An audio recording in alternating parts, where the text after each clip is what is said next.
انا مش مستوعب والله. انا اقسم بالله مش مستوعب. ما بقتش استوعب كل حاجه في اللي بتحصل في الدوري المصري اصلا يعني. انت عارف ان المشكله في ايه؟ المشكله دي لو في احنا لو في اتحاد كوره محترم ماسك الدوري، الموضوع ماتش النهارده بين الزمالك وبيراميدز ما يعديش كده. انا مش هخش في زي ما اقول انسحابات وقرف وهبل ده، بس يعني بالعقل كده، ده يعني جون ما يدخلش معلش في ناشئ عنده 12 سنة. يعني الجون اللي دخل في الزمالك النهارده ده ما يدخلش في عيل 12 سنة. قلنا ماشي باد لك يا عم، خلاص ومش مشكلة يا عم، عواد مش قصده. بعديها بكام دقيقة عمل نفس العملة. انت متصور؟ يعني ايه اللي مش في يومه ده؟ انت مش عارف تمسك كورة يعني جايه لك بكل سهولة.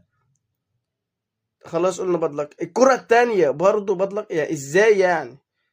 يعني اقنعني غير الفرصة اللي في الشوط التاني.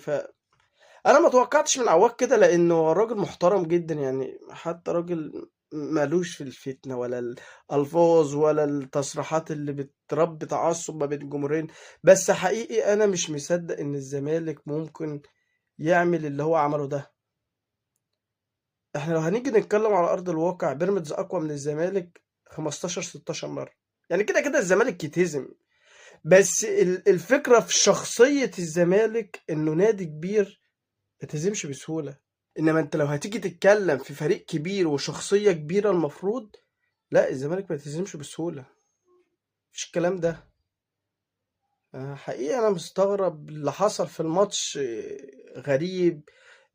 بيلعب من فريق واحد. يعني حاجة انا اول مرة اشوف كده يعني. انا ما توقعتش ان ده يحصل بصراحة يعني. فاهلا بكم في الدوري المصري.